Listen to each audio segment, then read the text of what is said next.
Hello दोस्तों।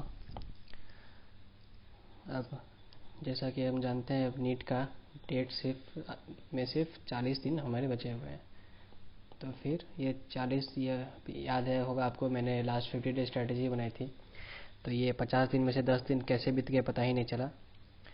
तो अब हमारे पास आखिरी 40 दिन है, सिर्फ आखिरी 40 दिन। इसमें हमें रिवीजन भी करना है, हमने जो बैकलॉग्स है वो भी क्लियर करने हैं, और हमें टेस्ट सीरीज भी देनी है जिससे हमारा पूरे 100 चैप्टर्स का रिवीजन होता रहे। तो चलिए, अब मैं बताने वाला हूँ आपको कि आखिरी 40 दिन में कैसे पढ़ाई करनी है।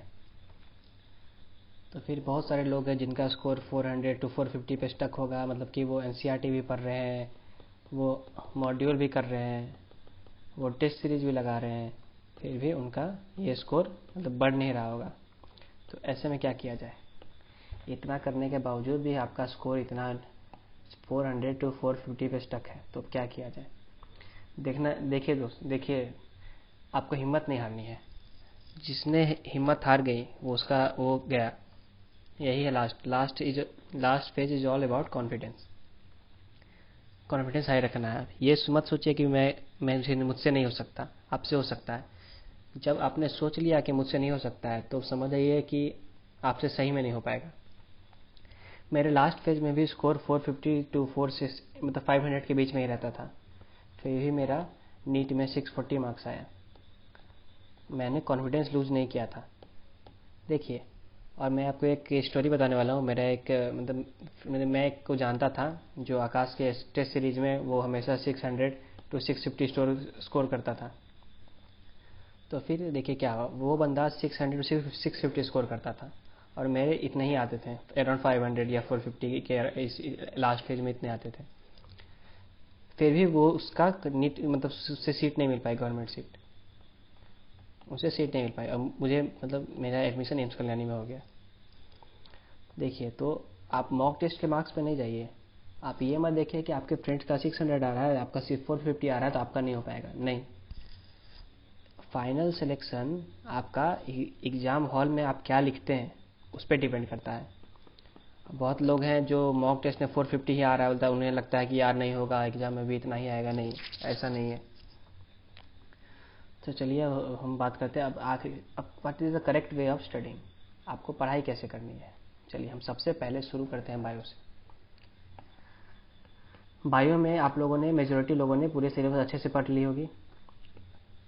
सिलेबस अच्छे से पढ़ ली होगी,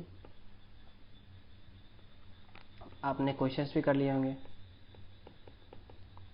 आपने मतलब आपके आपके हिसाब से आपने सारे कुछ पढ़ाई कर ली।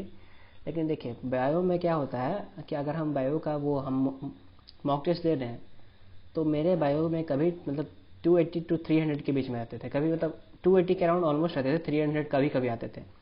तो मेरे मार्क्स इतने इतने के अराउंड ही कांस्टेंट थे।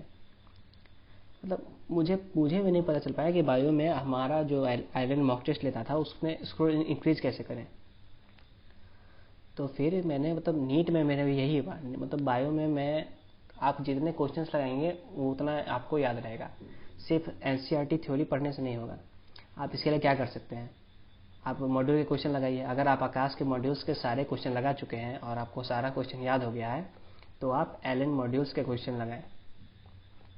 तो सिर्फ क्वेश्चन प्रैक्टिस कीजिए। अगर आपको लग रहा है कि थ्योरी आपकी थ्योरी पर प्रॉपर ग्रिप है, तो आप सिर्फ एलन की मॉड्यूल्स लगाएं। अगर आकाश का पूरा हो गया है तो तब ऐसा ही करते करते, अब यही है बायो, मतलब ये एक फाइनल लेवल है, इसके आप बाद आप बायो में कुछ नहीं कर सकते मेरे अकॉर्डिंग। तो फिर ऐसे ही करते रहिए, आप थ्योरी पढ़िए। तो कंक्लूजन बायो का ये निकला, थ्योरी पढ़िए। आकाश मॉड्यूल्स के क्वेश्चन अगर आपने किए हुए हैं, अगर आपको लगता है कि आप फिर से कर सकते हैं, या पूरा कन्फर्म है कि वो क्वेश्चन आपका हमें 100% ही करेक्ट होगा हमेशा, तो आप उसे स्किप कर सकते हैं आकाश, और उसके बाद आप एरन मॉड्यूल्स पे जा सकते हैं। एरन लास्ट में, अगर आपने पहले थ्योरी और आकाश मॉड्यूल कर रखी है, तब एरन मॉड्यूल्स पे जाइए। तो ये था हमारा 3 step plan of bio. Mock test तो आपको देने ही है, उसके क्वेश्चन करनी है, तो ये तो ऑब्वियस ही बात है। अब बात करते हैं फिजिक्स। फिजिक्स में आपको क्या करना है? अब देखिए, फिजिक्स में भी 2 टॉपिक हैं। जो एक होता है हार्ड टॉपिक्स, जो जिन्हें आपको मतलब जिन पे कॉन्फिडेंस नहीं है, जिन पे आपका कॉन्फिडेंस नहीं है। एक होते हैं मतलब होता है ओके ओके लाइक टॉपिक्स, जो आप सॉल्व कर सकते हैं लेकिन फिर भी मतलब नो ना कॉन्फिडेंस कम है ना कॉन्फिडेंस ज़्यादा है, इससे ओके ओके टॉपिक्स। और एक होता है इजी टॉपिक्स, मतलब जो आप क्वेश्चन हमेशा जिसका सॉल्व कर ही सकते हैं। देखिए आपको अब इन 40 दिन में क्या करना है, आपको मॉक टेस्ट देते रहने हैं। जिस तरह से आप मॉक टेस्ट दीजिएगा, इसमें से आपके इजी टॉपिक से क्वेश्चन प्रैक्टिस होते रहेंगे। ओके ओके टॉपिक्स में आपका कॉन्फिडेंस स्लोली स्लोली बढ़ता रहेगा। और जो आपके हार्ड टॉपिक्स हैं, हार्ड टॉपिक्स कॉन्फिडेंस को, हार्ड टॉपिक्स में आपको जैसे रे ऑप्टिक्स हो गया, आपके वेव्स हो गए, मतलब ये सब चैप्टर्स ऐसा है कि इन चैप्टर्स को आपको डेली आपको फॉर्मूला इनका देखना ही होगा। इनके फार्मूलाज बहुत कंफ्यूजिंग है, आपको इनके फार्मूलाज देखने ही होंगे, इसके कोई अदर ऑप्शंस नहीं है। तो आपको आप मॉक टेस्ट देते रहिएगा तो आप रे ऑप्टिक्स भी कर सकते हैं। आप मतलब रे ऑप्टिक्स आप, हाँ जैसे मैंने आपको बताया था कि आप एक स्लॉट मैंने बताया था अपने पुराने वीडियोस में, उस स्लॉट के अकॉर्डिंग आप पढ़ाई कर सकते हैं। दोपहर में 10 से 12 के बीच आप इन हार्ड चैप्टर्स को कर सकते हैं। और फिर आप 12 से 2 या 10 से 2 भी आप कर सकते हैं, फिर 2 से 5 आप टेस्ट दे सकते हैं। ये आपको शेड्यूल अपने अकॉर्डिंग सेट करना होगा। तो फिजिक्स में आपके देखिए अगर हम चैप्टर्स की बात करते हैं टोटल, तो हमारे फिजिक्स में टोटल कितने चैप्टर्स हैं, शायद 28 चैप्टर्स हैं, मैं गलत भी हो सकता हूँ। 28 चैप्टर्स, इसमें आपका हार्ड चैप्टर्स कितने होंगे, मतलब बहुत हार्ड, तो वो कितना 8 होंगे शायद, 8 to 10, 8 या 9 इतने होंगे। It depends according to person. तो 8 to 9 चैप्टर्स हैं। आप हर चैप्टर्स को 2 दिन दीजिए, मतलब कम इतना ही दीजिए, मतलब दो दिन से ना ज़्यादा दीजिए और 2 दिन से ना कम दीजिए। आपको 2 दिन देने ही है। एक दिन थ्योरी पढ़िए और कुछ क्वेश्चन कीजिए, अगले दिन पूरा क्वेश्चन करके चैप्टर को कंप्लीट कीजिए। तो ऐसा करने के बाद मतलब आपको मतलब पूरा कॉन्फिडेंस तो नहीं आएगा, लेकिन कुछ ना से हाँ सही, इसीलिए आपको थोड़ा सा तो होगा ना कि चैप्टर्स के जो बेसिक्स क्वेश्चन आते हैं वो क्वेश्चन आप कर सकें। देखिए नीट का क्या है, नीट में आपको क्या करना है, ट्राई कीजिए study something about everything. MBBS में भी यही है, तब सारे अगर आप सोचे तो सारे कोर्स में यही है, आपको सब कुछ के बारे में कुछ कुछ जानना है। आप कभी ये मत कीजिए, मतलब कट ऑफ तो है, मतलब बढ़ गया है तो आपको सब कुछ जानना है, लेकिन मैं बेसिक बता रहा हूँ, कुछ कुछ आपको सबके बारे में जानना है। ये मत कीजिए कभी सोचिएगा कि मैं 27 चैप्टर्स अच्छे से, मतलब 24 चैप्टर्स अच्छे से करूँगा और 4 चैप्टर्स छोड़ दूंगा, नहीं, ऐसा बिल्कुल नहीं करना है। आपको 28 चैप्टर्स को ऐसा करना है कि कुछ नया ना लगे क्वेश्चन, कुछ basic question, formula based question आ जाए या हल्का सा ट्विस्ट आ जाए। ऐसे मान लेते हैं आपने वो रोटेशन अच्छे से नहीं किया, तो आपको क्या आ जाएगा, आपके चार्ज में चार्ज चैप्टर और रोटेशन चैप्टर, इन लोग से आपको बेसिक क्वेश्चन मतलब वो लिंक कर दिया जाएगा। इसमें अगर आप रोटेशन का बेसिक कॉन्सेप्ट नहीं जानते हैं तो आप चार्ज का क्वेश्चन सॉल्व नहीं कर पाइएगा। यही चीज़ फिजिक्स को हार्ड बनाती है। तो फिर आप मेरी बात समझ गए होंगे, कंक्लूजन क्या निकला। फिजिक्स का कंक्लूजन ये निकला कि हार्ड टॉपिक्स इन्हें आपको 2 दिन देने हैं पर चैप्टर, अगर आपके 8 to 9 है तो। आपके पास अभी 40 डेज है। इन 40 डेज में आप मैक्सिमम अभी भी जो 400 to 470 मतलब इतना रेंज, मतलब रेंज बहुत है अभी का, इतने भी जो स्कोर कर रहे हैं वो 600 प्लस ला सकते हैं। ये हो सकता है अगर आप अच्छे से अभी भी मतलब पढ़ाई कर सकते हैं तो। इसे आप 2 फेज में डिवाइड कीजिए, 20 दिन और 20 दिन। इन फर्स्ट 20 डेज में आप जो आपका जो बैकलॉग है वो कर लीजिए। देखिए ये मत सोचिएगा 20 दिन बहुत कम है, 40 दिन बहुत कम, 20 दिन बहुत होता है। आप अपने आप से सवाल पूछे, क्या आपने कभी 20 डेज लगातार पढ़ी है? आप ज़्यादातर का जवाब नहीं आएगा, मतलब आप एफर्ट ज़्यादा दे सकते लेकिन आपने दिया नहीं। इसीलिए ये 20 डेज को कहीं कम मत समझिए। पेपर पे मतलब कम ही लगते हैं, लेकिन ये असल में है बहुत ज़्यादा। आप एक बार मतलब ये लास्ट बार अपने ज़िंदगी मतलब कि एस्पिरेंट लाइफ में ये 20 डेज को आप फुल फोकस करके पढ़िए। मोबाइल ऑफ कर दीजिए। मैं मोबाइल ऑफ करना तो नहीं कहूँगा, लेकिन अगर आपको डाउट होता है तो आपको मोबाइल खोलनी ही पड़ेगी। मतलब कि कोशिश कीजिए कि मोबाइल कम से कम यूज करें। मतलब मोबाइल में बहुत टाइम वेस्ट होता है, मतलब मैंने भी फेस किया है, मेरा भी बहुत टाइम वेस्ट होता था। तो इन 20 डेज में आपको तो बैकलॉग क्लियर कर लीजिए। एक बार ट्राई करके देखिए 20 डेज पढ़ने का। और फिर नेक्स्ट 20 डे में आप मतलब आपको उतना कॉन्फिडेंस आ जाएगा कि आप अगले 20 दिन भी अच्छे से पढ़ सकते हैं। देखिए, NEET is all about confidence. तो पता चल गया आपको फिजिक्स में क्या करना है। चलिए अब हम बात करते हैं केमिस्ट्री की। केमिस्ट्री में भी 3 है। देखिए, केमिस्ट्री तो हो जाएगा, फिजिकल, इनऑर्गेनिक और ऑर्गेनिक।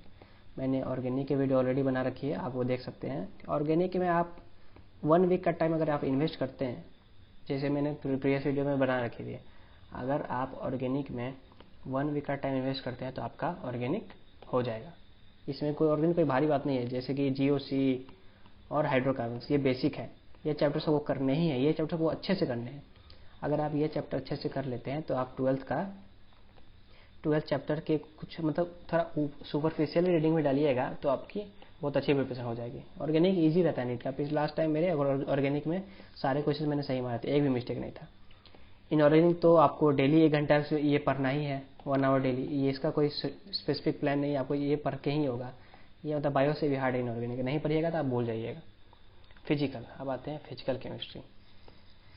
फिजिकल केमिस्ट्री मतलब कॉन्सेप्चुअल भी है और कैलकुलेटिव भी है। कैलकुलेटिव जैसे कि सॉलिड स्टेट, यार मतलब उसकी कैलकुलेशन नेक्स्ट लेवल की थी। सॉलिड स्टेट की कैलकुलेशन नेक्स्ट लेवल की थी। वो पता नहीं डेंसिटी, पता नहीं क्या क्या करना रहता था। और इसमें कॉन्सेप्ट भी है इक्विलिब्रियम। तो ये चैप्टर आप लोगों ने अच्छे से किए ही होंगे। अगर आप नहीं किए हैं तो आप इसके क्वेश्चन प्रैक्टिस कीजिए। देखिए, अब वो समय नहीं रहा कि आप फिजिकल केमिस्ट्री में ज़्यादा टाइम वेस्ट करें। फिजिकल केमिस्ट्री में आपको मतलब क्वेश्चन प्रैक्टिस ज़्यादा कीजिए। अगर आपके कॉन्सेप्ट अभी तक नहीं बने हैं, अगर आपको लगता है कि किसी पर्टिकुलर चैप्टर्स के कॉन्सेप्ट आपके पास नहीं है, तो इसका मतलब ये है कि उस चैप्टर्स के आपने क्वेश्चंस नहीं किए हैं। अब आप थ्योरी पढ़ के कॉन्सेप्ट नहीं सीख सकते हैं। अब वैसा टाइम आया है कि आपको क्वेश्चन मतलब कि थ्योरी से आप कॉन्सेप्ट नहीं सीख सकते हैं। अब वैसा टाइम नहीं रहा। अब आपका माइंड वो होगा, सैचुरेट कर गया होगा कि अब क्या होगा, 40 डेज है, टाइम नहीं है, टाइम नहीं है, टाइम नहीं है, ये आपका दिमाग हमेशा सोचेगा। इसीलिए अब वो टाइम नहीं रहा कि आप थ्योरी से कॉन्सेप्ट सीख सकते हैं। अब वो टाइम आया है जब आपको क्वेश्चन से कॉन्सेप्ट सीखने हैं। अब ये टाइम है। ये अगर आप अभी किसी बंदे ने ये कर लिया, क्वेश्चन से कॉन्सेप्ट सीख लिया, रैदर देन जो बंदा थ्योरी से कॉन्सेप्ट सीख रहा है, तो ये बंदा नीट में बहुत अच्छा कर सकता है इसके अकॉर्डिंग। इससे आप वही कॉन्सेप्ट समझिएगा जो आपको मतलब जो आपको यूज में है। ऐसे बहुत सारे चैप्टर्स हैं जिसमें बहुत सा अजीब सा कॉन्सेप्ट जो कभी यूज में नहीं आया मुझे नीट में, लेकिन मैंने लास्ट टाइम में सारे क्वेश्चन बैंक्स सारे मतलब नीट मतलब एलन के DLP मैंने किए थे। उसमें मतलब मैंने अराउंड कितना 15 शायद, हाँ 15 to 20 पेपर्स मैंने किए थे। तो उस क्वेश्चन से क्या हुआ, जो क्वेश्चंस मैंने सही लगाए तो मुझे वो हो गया कि मेरा ये कॉन्सेप्ट सही है, मैं ऐसा क्वेश्चन अगर नीट में है तो मैं कर सकता हूँ। और जो क्वेश्चंस मेरे गलत हुए, जो क्वेश्चंस आपके गलत हुए, तो आपको लग जाता है कि ये क्वेश्चन के कॉन्सेप्ट मुझे नहीं आते हैं, तो इस कॉन्सेप्ट को मुझे फिर से अच्छे से पढ़ना है बुक से। तब आप उसके थ्योरी में जाइए। थ्योरी में आपको डीप नहीं जाना है, आपको इस लेवल पर मतलब आप PhD नहीं कर रहे हैं, आप उस थ्योरी में पढ़िए जिससे आपको वो क्वेश्चन बन जाए। देखिए, अभी सुनने में अजीब लगता होगा, लेकिन आपको अभी सिलेक्टिव स्टडी करनी है। वो टाइम आपका गया जब आपको कॉन्सेप्ट मतलब असली कॉन्सेप्ट मतलब डीप कॉन्सेप्ट वो उसके लिए पढ़ना था। आपको अभी पढ़ना भी है, आपको क्वेश्चन भी करना है, आपको टेस्ट सीरीज सॉल्व करनी है। तो अब मैं अपनी बात को सब फिनिश करना चाहूँगा। तो हमने बायो की बात कर ली, हमने फिजिक्स की बात कर ली, हमने केमिस्ट्री की बात कर ली, इनको कैसे पढ़ते वो हमने कर लिया, हमने टेस्ट सीरीज की बात कर ली। वही टेस्ट सीरीज तो आपको देनी ही है, एलन की आप दीजिए, वो सही रहेगा। मैं एलन की रिकमेंड करूँगा क्योंकि मैंने वो दी थी। तो समरी वीडियो का कंक्लूजन क्या निकला? हाँ, बायो करना है आपको, हाँ मैंने सब तो बता ही दिया। तो होपफुली आपको वीडियो अच्छा लगा होगा। तो आप लोगों का बहुत बहुत धन्यवाद कि मेरे 100 सब्सक्राइबर हो गए हैं। मेरे आप लोगों की वजह से मतलब बहुत जल्दी मेरे 100 सब्सक्राइबर हो गए हैं। तो जिन लोगों ने अभी तक सब्सक्राइब नहीं किया वो भी सब्सक्राइब कर लीजिएगा। और फिर मैं सोच रहा हूँ कि मैं 100 सब्सक्राइबर हुए हैं तो मैं अपना अपना हॉस्टल का रूम टूर करवा दूँ आपको। तो बताइएगा कि ये वीडियो कैसा लगा आपको। अगर आप हॉस्टल का रूम टूर चाहते हैं तो ये भी बता दीजिएगा। और मैं आपको हाँ स्ट्रैटेजी वीडियो लाता रहूँगा। अरे मतलब यहाँ का मतलब शेड्यूल बहुत स्ट्रिक्ट है, इसलिए मुझे टाइम नहीं मिल पाता वीडियो डालने का। इसलिए अभी भी आप देख सकते हैं कि मैं एक बज रहे रात में मैं वीडियो रिकॉर्ड कर रहा हूँ। टाइम निकालना पड़ता है इसके लिए। तो मैं लाता रहूँगा स्ट्रैटेजी वीडियो। ये भी मैं सोच रहा हूँ नेक्स्ट वीडियो लाऊँ कि नीट एग्ज़ाम हॉल में क्या करें।